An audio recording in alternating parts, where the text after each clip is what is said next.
श्री गोकुल नाथ की जय।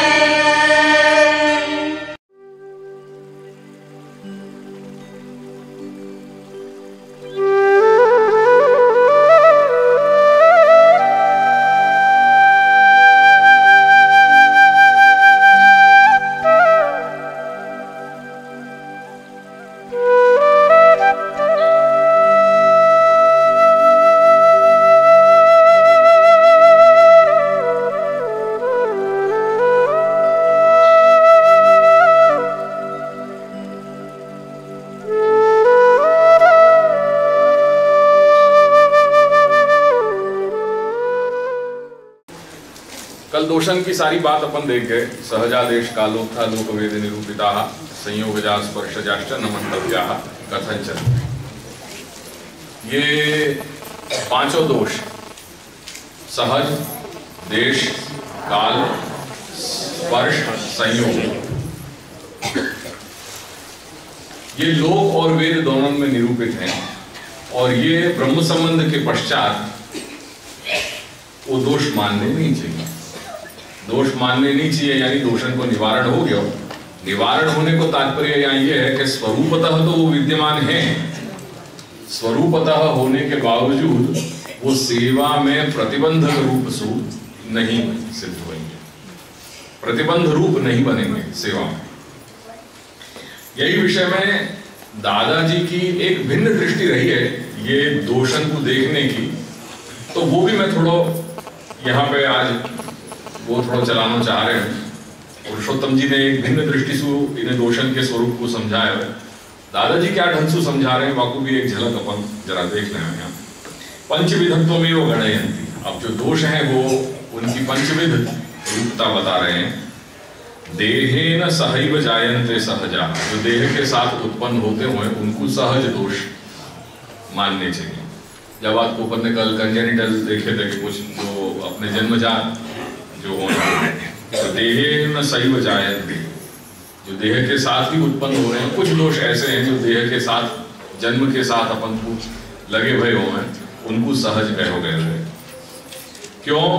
क्यों देहस्य पांच भौतिकत्वात्, देह पंच महाभूत से निर्मित है करके वो वहां प्राकृत जो संबंध आ जा रहे हो, तो प्रकृति के जो दोष हैं वो वहां पे लगे हुए संग में आएंगे। क्या बात के लिए मैंने आपको एक संकेत किया तो कि जो अपन भगवान मूर्ति अपन ला रहे हैं और वो भगवान मूर्ति की जो अपन प्रतिष्ठा कर रहे हैं, भाव प्रतिष्ठा कर रहे हैं, वो भाव प्रतिष्ठा के समय जैसे वो स्वरूप भी धातु से निर्मित है और धातु प्राकृत होने के कारण वो प्रकृतिजन्य जो दोष हैं वो वहां में लगे हुए हैं। एंड देयरफॉर जब अपन ठाकुर जी पुष्ट करा रहे हैं तो ठाकुर जी पुष्ट कराने की प्रक्रिया में सर्वप्रथम जो श्री गोसाई बाबा ने पूरा प्रकार बताया हुआ है वहां में भूत शुद्धि की बात आ रही है। तो भूत शुद्धि क्या है? यही पंच महाभूत जो है वो वह प्रकार से वो समझना चाहिए करके अपन सर्वप्रथम जब ठाकुर जी की पुष्ट करें तो पहले भूत शुद्धि करी जाए, भूत शुद्धि करी जाए, पंचामृत स्नान कराए जाए, वाके बाद वस्त्र अलंकार इत्यादि सब धरा करके और तत्पश्चात फिर वो पूरी भाव प्रतिष्ठा प्रारंभ हो गई। तो वो क्यों कर रहे हैं अपन भगवत स्वरूप को? तो वहां पे भी यह अनिवार्यता है। सो देहस्य पांच भौतिकत्वात् और भूतेषु भगवत संबंध अभावात् दोषाः संभवन्ति, क्योंकि प्रकृति को डायरेक्ट संबंध तो श्री प्रभु के साथ है नहीं, एंड देयरफॉर वो दोषण की संभावना उपस्थित हो गए। ये जो है दादाजी की एक विशेष दृष्टि ये रही है कि उनने इन दोषण को पूजा मार्ग में, पूजा मार्ग से संबंधित माने हैं। भक्ति मार्ग में वो या चीज को स्वीकार ही नहीं है, या लिए भक्ति मार्ग की दृष्टि से तो कहीं दोष की बात ही नहीं आ रही है। या बात को मैंने एक संकेत किया कि गुरुजन अपन को हमेशा बतावे कि दादाजी की एक विशेष दृष्टि रही है और वो विशेष दृष्टि के लिए कई बार उनकी बातन को समझने के लिए, उनकी जो आज्ञा है वह को समझने के लिए अपनो एक आधार पहले से बहुत स्पष्ट होना ही चाहिए। वो आधार भूमि जैसे या को अपन बोलचाल की भाषा में यदि कहें तो जहां औरन के विचारन की पूर्णता हो जाए वहां से दादाजी के विचारन की शुरुआत हो रही है, या ढंग से अपन समझ सकें। तो दादाजी की एक हमेशा एक विशेष दृष्टि रही है, और यही लिए निर्विवाद रूप से ये मार्ग की जो बागडोर है, वो बागडोर श्री महाप्रभु के बाद श्री गोसाई बाबा ने संभाली, और वाके बाद डायरेक्ट वो श्री दादाजी ने संभाली। ये अपनों अहोभाग्य है कि आज अपन उनके घर के सेवक हैं। तो आज संप्रदाय में दादाजी को क्या स्वरूप है, या मैं कहीं कोई कहने की आवश्यकता है ही नहीं है, और या लिए उनकी एक विशेष दृष्टि रही है कथन की, और वही दृष्टि को यहाँ पे बताया हुआ है। या लिए मैं एक सहज यहाँ दोष की बात जरा आप लोगों के सामने रखना चाह रहे हूं। सो उनने यहाँ जो भी दोष की बात बताई है वो पूजा मार्गोक्त यानी पूजा मार्ग में विघ्न रूप या प्रतिबंध रूप से आने वाले जो दोष हैं वो बात यहाँ कही है। भक्ति मार्ग को तो स्पर्श यहाँ किया ही नहीं, तो मान कर चल रहे हैं कि भक्ति मार्ग में तो ये कहीं कोई रूप में बाधा कहीं नहीं है। यहाँ दोष की तो बात करने को कोई इट्स फ्यूटाइल, मतलब आधार ही नहीं है। क्यों? क्योंकि वो एक भक्ति मार्गीय जीव, वहां असंभव है कि वहां कहीं दोष की कोई बात हो, ऐसी कुछ फीलिंग है, ऐसी कुछ उनकी दादाजी की भावना है। तो भूतेषु भगवत संबंध अभावात्, यानी ये दादाजी ये मान करके ही चल रहे हैं कि जहां भगवान को संबंध है वहां दोषन की क्या चर्चा कर रहे हो? दोषन की चर्चा तो वहां होनी चाहिए कि जहां भगवान को संबंध नहीं है। यानी जहां स्पष्ट संबंध है, साक्षात संबंध है, वहां तो ये दोषन की चर्चा करने को कोई प्रश्न उपस्थित नहीं हो रहे हो। जहां कहीं भी इनडायरेक्ट मेथड आ गया हो वहां पे ये सब बात को विचार करना चाहिए। तो जितने भी शास्त्र में जो श्रेय के कल्याण के जो साधन जो मार्ग बताए गए हैं, एक भक्ति को छोड़ करके, क्योंकि भक्ति में भी शुद्ध कोटि की जो भक्ति है वहां तो साक्षात स्वरूप बल से ही सब कुछ कार्य हो रहे हैं, और वाके अतिरिक्त जो सांप्रदायिक की भक्ति है या जो मार्यादिक की भक्ति है या जो ज्ञान मार्गीय भक्ति है या कर्म मार्गीय भक्ति है, वो भक्ति की जितनी भी जो स्वरूप हैं उनमें कहीं ना कहीं इनडायरेक्ट मेथड आने के कारण वहां कहीं भी कुछ न्यूनता तो आ ही जाएगी। सो ते पूजा मार्गे ते दोषा, वो दोष जो है वो पूजा मार्ग में भूत शुद्धि आदि के द्वारा उनको निराकरण किया जाए। जैसा मैंने अभी एक उदाहरण दियो, ठाकुर जी को जब पुष्ट करें तो अपन भूत शुद्धि करें, ऐसे ही भूत शुद्धि पूजा मार्ग में या कर्म मार्ग में प्रत्येक कर्म करने से पूर्व ये भूत शुद्धि वहां पे अनिवार्य रूप से वो आ ही जाए। तो तथैव पूजा प्रदेश है, यानी सबसे पहले अब जैसे सहज की बात बता रही, ऐसे देश कालोथ को बता रहे हैं कि पूजा प्रदेशे अपि पूजार्थम आसनादि शुद्धि विधानात् पूजा प्रदेशे अपि दोषाः सन्ति। अब पूजा जब प्रारंभ करें तो पूजा को जो प्रदेश है तो वह प्रदेश को कोई ऐसे अपने या प्रकार के आसनन की कोई अपेक्षा नहीं हो, वहां सब कुछ जो है वो मंत्र रूप है। तो आसन भी जब प्रदान किया जा रहे हो देव विशेष को, तो वहां वो मंत्रोक्त आसन है। वहां अनिवार्यता नहीं है, जब अपन गणपति को स्थापन कर रहे हैं तो गणपति को स्थापन करने के समय अपन को कोई ऐसा या प्रकार को अपन को आसन, वो भौतिक आसन की वहां अनिवार्यता नहीं है। और वहां पे अक्षत पे वो सुपारी को भी पधरा करके वह कलाई सुवेष्टित करके जो वहां पे आधान देवता को हो रहे हो, तो वो मंत्रोक्त वहां पे विधान और वो सब व्यवस्था वहां पे हो रही है। तो वो क्यों करना पड़ रहा है? क्योंकि वहां पे भी दोष रूप वो सब माने हैं कि पूजा प्रदेशे अपि दोषाः सन्ति, नहीं तो अपसर्पन्तु ते भूताः पवित्रं कुरु च आसनम इत्यादिना तन निराकरणं न स्यात्। तो जो मंत्रन के द्वारा वाको जो अपन ये सब विधान कर रहे हैं, वो शुद्धिकरण जो कर रहे हैं, जो प्रोक्षण कर रहे हैं अभिमंत्रित जलसु, अपवित्र पवित्रो वा सर्वावस्थांगतो विवा इत्यादि इत्यादि करके जो सब कर रहे हैं वो सब क्या है?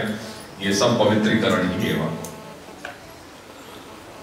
ये मैं यानी बता रहा हूं क्योंकि ये सब चीजें अपन रोजिंदा व्यवहार में अपन सब लोग अनुभव कर ही हैं। क्योंकि कोई ऐसा यहाँ बैठो नहीं है कि जाके जीवन में कभी वास्तु को या कोई कर्म विशेष को या पूजन इत्यादि के प्रसंग नहीं आए हुए। तो अब आइंदा कहीं गौर करियो कि जब भी गौर महाराज तुम्हारे यहाँ पे आकर के कहीं तुमको कोई जो पूजन इत्यादि जो करा रहे हैं, वहां में सर्वप्रथम यही सब प्रोसेस हो रही है, यही सब प्रक्रिया हो रही है।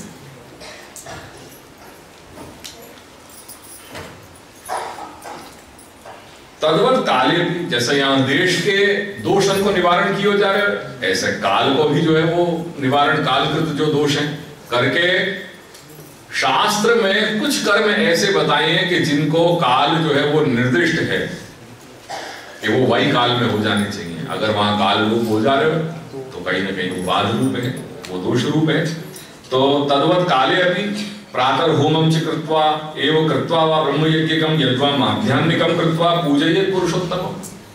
तो या प्रकार से ब्रह्म मुहूर्त में इत्यादि सारे अपन के जो नित्य नैमित्तिक कर्म है उनको संपादित करके और फिर पाछे पुरुषोत्तम की सेवा करनी चाहिए, उनको भजन करना चाहिए। तो जो वर्णाश्रम व्यवस्था बताई जा रही है वहां पे, यदि वो वर्णाश्रम व्यवस्था को अपन आचरण नहीं कर रहे हैं, जो काल में वो व्यवस्था बताई गई है, जो काल में जो कर्म संपादन करने को जो विधान है, अगर वो काल लोप हो जा रहे हैं तो वो काल लोप हो जाने पे भी कहीं ना कहीं दोष अपन को लगे।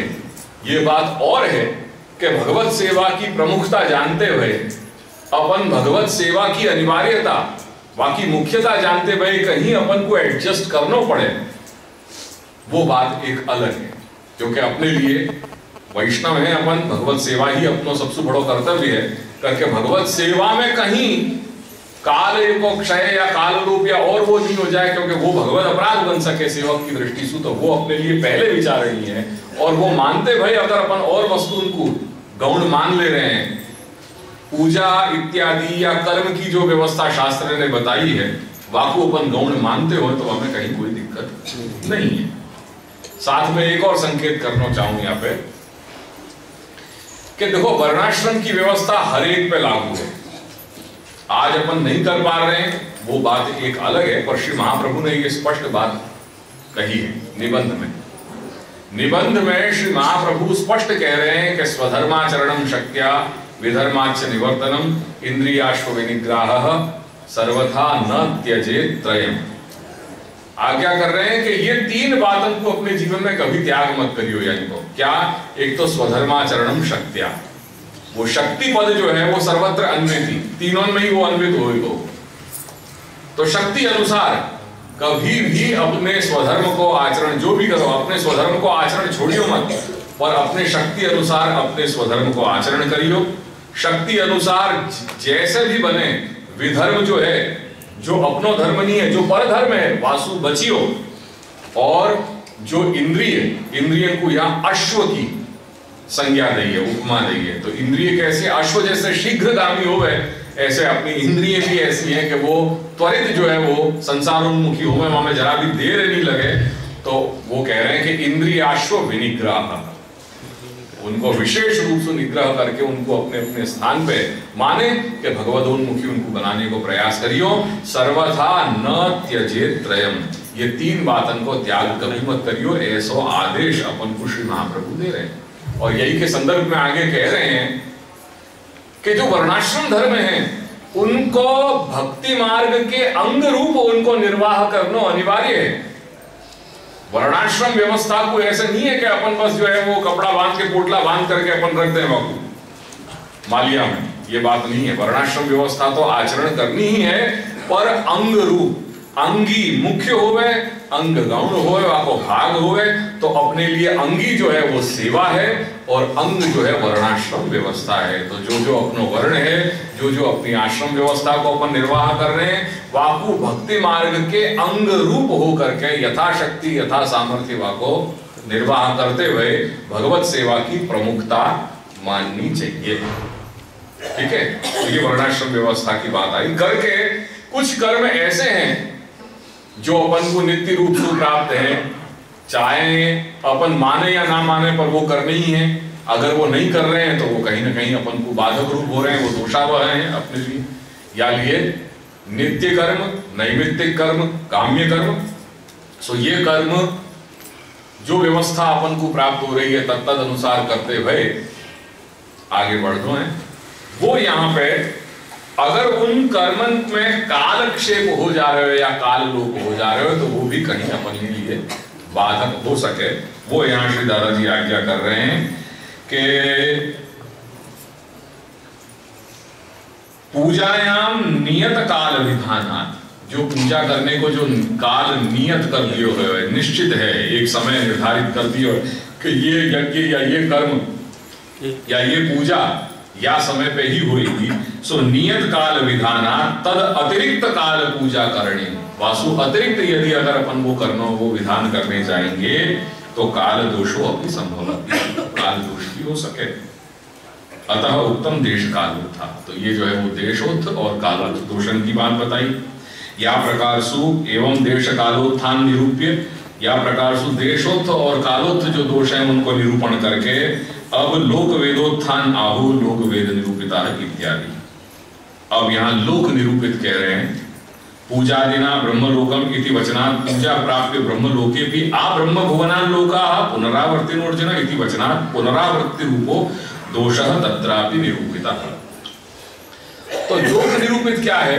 लोक निरूपित वो है कि जाकू बहुत बृहद दृष्टि से अगर विचार किया जाए तो मनुष्य अपने जीवन में जो जो आत्म कल्याण के जो साधन, जो श्रेय के मार्ग बताए हैं, उनको अवलंबन करके अपने आप को जो भी शास्त्र में लोक व्यवस्था बताई है, जो 14 भुवन, जो 14 लोक अपने यहाँ जो वाक्य यात्रा के जो है वाक्य विकास के जो बताए हैं वाक्य, तो अपने आप को वो कल्याण के मार्ग पे विकसित करके और यदि ब्रह्मलोक पर्यंत अपने आप की वाकी स्थिति भी अगर करा दे रहे हो तो भी अंततो गत्वा वा लोक सुधी कहीं त्रुटि होने पे पुनरावर्तन वाको होना ही है, तो वो पुनरावर्तन होना ही यहाँ पे लोक निरूपित दोष है। किंचित पूजायाम पूजांगत्वेन अग्निस्थापन पूर्वक वैदिक मंत्रैर होम विधानात् तत्रापि न्यून अतिरिक्त दोषः संभवत्येव। अन्यथा अब वेद निरूपित दोष क्या है?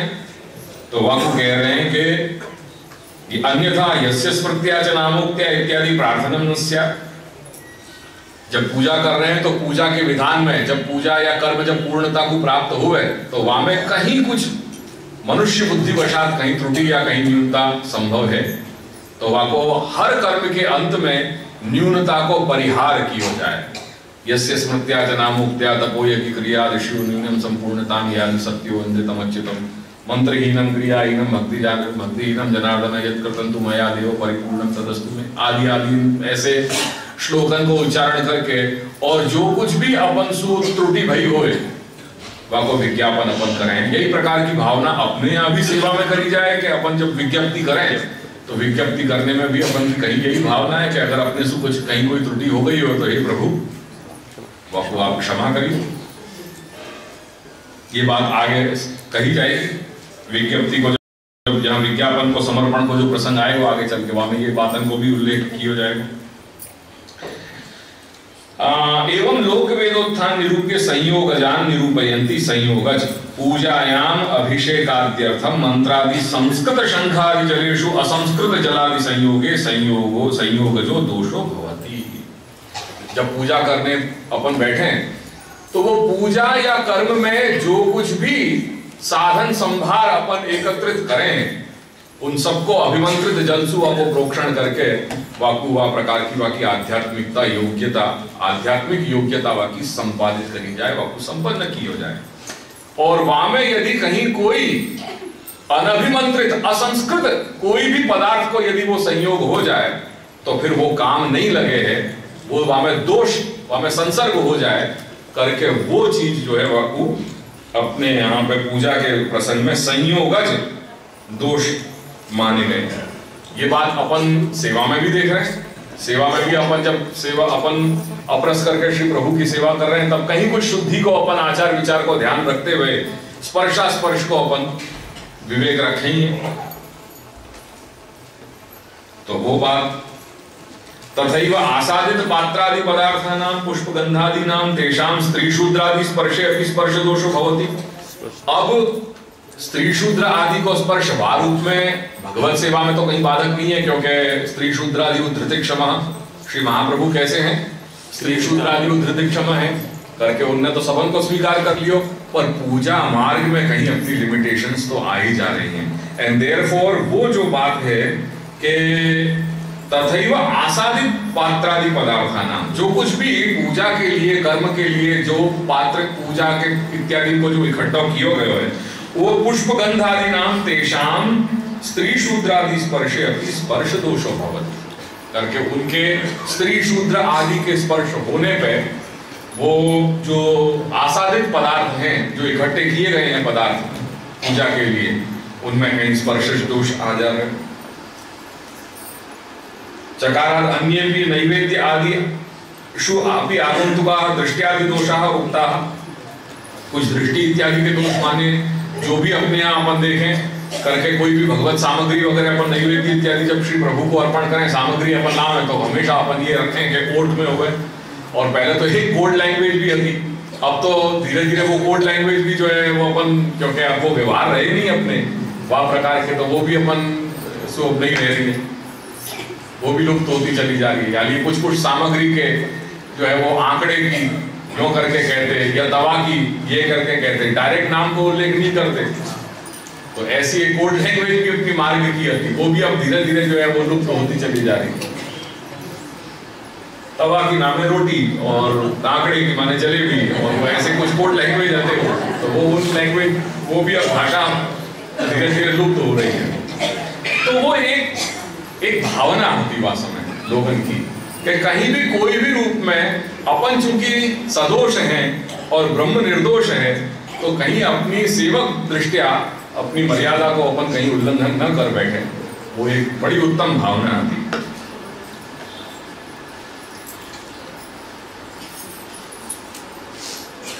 एवं पूजा मार्गीयान दोषान अनुद्य भक्ति मार्गे तेषाम निराकरणम आहुः। या प्रकार से दादाजी फाइनली आज्ञा कर रहे हैं कि ये पूजा मार्गोक्त जो दोष है उनको दोषन को विवरण करके ये बात स्पष्ट है कि वो भक्ति मार्ग में ये दोष कहीं भी बाधक नहीं है, उनको निराकरण कह दियो। न मंतव्याः कथंचन, क्यों? क्योंकि वाकई पीछे जो सबसे बड़ा फोर्स है वो है ब्रह्म संबंध करण।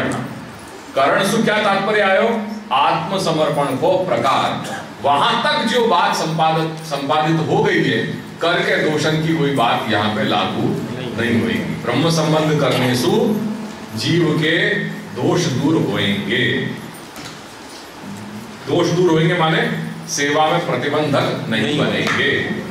अब वो पुरुषोत्तम जी को अपनो प्रकृतम अनुसरामम, अब अपने प्रकृति विषय पे आ जाएं। ठीक है, दोषण की निवारण की बात तो चली रही है। वह प्रसंग में ये कह रहे हैं कि ननु भवतु, पुरुषोत्तम जी फिर वो पूर्व पक्षी को डंडा मारने के लिए यहाँ पे तैयार हो गए हैं। अब वो पूर्व पक्षी फिर यहाँ पे मौजूद है, छोड़ा नहीं है, हर जगह वहां कुछ ना कुछ होता ही रहे, फिर आकर के हमारे प्रश्न करने की जो है हिमाकत करी। चलो वांधो नहीं, તમે કહો છો ને કે બ્રહ્મ સંબંધ કરવાથી બધા દોષોની નિવૃત્તિ થઈ જાય છે, માની લઈએ છીએ તમારી વાત એક ઘડી, પણ એક વાત અમને સમજાવો કે એવમ પૂર્વ દોષ નિવૃત્તિ, આ પ્રકારે જે તમે બધી આ વાત રજૂ કરી એમાં સર્વ દોષોની નિવૃત્તિ થઈ ગઈ એ પ્રકાર બતાવ્યું, પણ કર્મ અને દેશ અને કાલ આ ત્રણ પદાર્થ એવા છે કે જેનાથી કોઈ પણ મનુષ્ય बाकी रहतो नहीं, ये संबंध छोड़ीने तो अशक्य है, क्योंकि कोई पण व्यक्ति कर्म कर्या वगर एक क्षण पण रहतो नहीं। दूसरो, देश को छोड़ करके कोई की सामर्थ्य नहीं है। आज अपनी ऐसी स्थिति तो नहीं है कि यहाँ पे भी है और साथ साथ में गुजरात में भी है। भगवान यहाँ पे भी हो सके और गुजरात में भी हो सके, अपन नहीं हो सके कि आज अगर अपन यहाँ क्षण में अगर अपन यहाँ गोकुल में बैठे हुए हैं तो एट दी सेम मोमेंट अपन बंबई या गुजरात में भी हो, दैट्स नॉट पॉसिबल। तो देश को छोड़ के तो अपन देशावच्छिन्न तो है नहीं। और तीसरो जो है काल, काल की ऐसी स्थिति नहीं है कि अपन त्रिकाल बाधित अपने अंदर सामर्थ्य हो है कि भूत भविष्य वर्तमान में तीनों में अपनी स्थिति होकर के बिल्कुल वर्तमान में ही भूत को भी देख रहे हैं और भविष्य काल को भी देख रहे हैं। जैसे एक लाइन है, सर्जन की लाइन भगवान के लिए, जहां से सर्जन एक डॉट और दूसरा डॉट सृष्टि को जो समापन है वहां को दूसरा डॉट, तो भगवान के लिए तो जैसे वो यहां सु यहां तक आराम से वो लाइन देख रहे हैं। काल की गणना अगर देखें तो सृष्टि को काल और सृष्टि को अंत, ये जो प्रारंभ और अंत को दोनों को एक लाइन से जो देख रहे हैं, वो तो उनके लिए तो सब वर्तमान है, सामने के सामने। अपन तो वहां में कहां बिंदु भी नहीं है, वो पूरी लाइन में अपन को तो ख्याल नहीं ना कुछ भी, तो अपन वह चीज को कैसे देखेंगे? तो काल तो भगवत चेष्टा है, अपन काल के अधीन है, भगवान काल को निर्माण करने वाले हैं। तो कर्म, काल और देश, ये तीन बात वो पूर्व पक्षी ने ला करके रख ली। तुम्हारी सब बात हम मान रहे हैं, पर कर्म, देश और काल, इनको संबंध कैसे छोड़ोगे तुम, ये हमको बता दो। और जब वो संबंध नहीं छूटेगा तो इनके साथ जुड़े रहने वाले जो प्रारब्ध आदि जो दोष हैं, उनको निवारण कैसे करोगे? तो कह रहे हैं कि कर्म, देश, काला नाम जो कैसे हैं, दोष के हेतु हैं। दोष इन्हीं के कारण तो विलीन हो रहे हैं। विद्यमानत्वात् तैहि संयोगात्, उनको जो संयोगात होएगो, उनको जो संयोग हो रहे, कौन को? कर्म को, देश को और काल को। वो जो संयोग हो रहे हो, उत्पादने ताभ्याम जायमानाः दोषाः कथम निवारणीया। ये देश, कर्म और कालकृत जो दोष हैं, उनको निवारण कैसे करोगे? तो वो कह रहे हैं, अब वह को समाधान करें कि हमारे पास वाको भी जवाब है। जवाब क्या है? असमर्पित वस्तुनाम तस्मात् वर्जनम आचरे और निवेदित समर्पयेव सर्वं कुर्यात् इति स्थिति। एक को निगेशन कियो, एक को एफर्मेशन कियो। निगेशन काय बात को कियो? असमर्पित वस्तुनाम तस्मात् वर्जनम, ये निगेशन कियो। और एफर्मेशन क्या कियो? निवेदित ही समर्पयेव सर्वं कुर्यात्, ये एफर्मेशन कियो। अब वाकु समझ लें कि यस्मात्, केम के ब्रह्म संबंध विना सर्व दोषोनी निवृत्ति संभव નથી, તેથી તે હેતુથી तस्मात् हेतु हो असमर्पित वस्तुनाम, मतलब आत्मसमर्पणोत्तरम लब्धानाम सर्वलाभोपहरणम इति उक्तरीत्या भगवती निवेदितानाम, भगवती अनिवेदितानाम पदार्थानाम वर्जनम आचरे। क्योंकि ब्रह्म संबंध के बिना सर्वदोषण की निवृत्ति नहीं होएगी, या हेतु से जो असमर्पित वस्तु हैं उनकी आत्मसमर्पण के बाद लब्धा नाम, जो आत्मसमर्पण के बाद प्राप्त है। जब तक ब्रह्म संबंध नहीं लियो तो तब तक की कहानी और रहती। द मोमेंट आपने ब्रह्म संबंध ले लियो, वह समय तक आपकी जो भी कुछ पदार्थ थे उन संबंध को आपने समर्पण कर दियो। अब ब्रह्म संबंध लेने के बाद जो सारी कहानी होगी और जो सब चीजें अपने व्यवहार में आ रही है, वहां में जो प्राप्त हो रही है पदार्थ, या को तीन रूप से देखो, ब्रह्म संबंध को सेंटर में लगाओ। ब्रह्म संबंध के पहले की अवस्था, जहां समय ब्रह्म संबंध ले रहे हैं वो अवस्था, और ब्रह्म संबंध के बाद जो घटित होएगा वो व्यवहार। तो ब्रह्म संबंध के पूर्व जो व्यवहार हो, तो वो वाकु सब ब्रह्म संबंध जब लियो, वह समय तक सब जो है वाकु पैचअप कर दियो, सब जो है वाकु बैलेंस शीट बाकी क्लियर कर दी, दोनों तरफ के आंकड़े जो है डेबिट क्रेडिट साइड दोनों साइड मिल गए।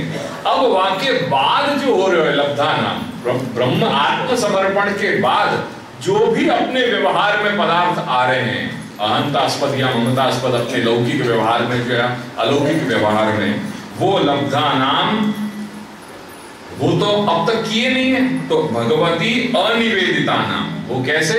और जो अनिवेदित हैं, जो अब तक जिनको निवेदन अपन ने नहीं किए है, उन पदार्थन को वर्जनम आचरे, को वर्जन करना है, वर्जन को आचरण करना है। और वहां में वर्जन जो है वो वर्जन वृजी धातु से है, वृजी वर्जने माने वर्जनम नाम संसर्ग राहित्यम, वाको संसर्ग तक नहीं करनो,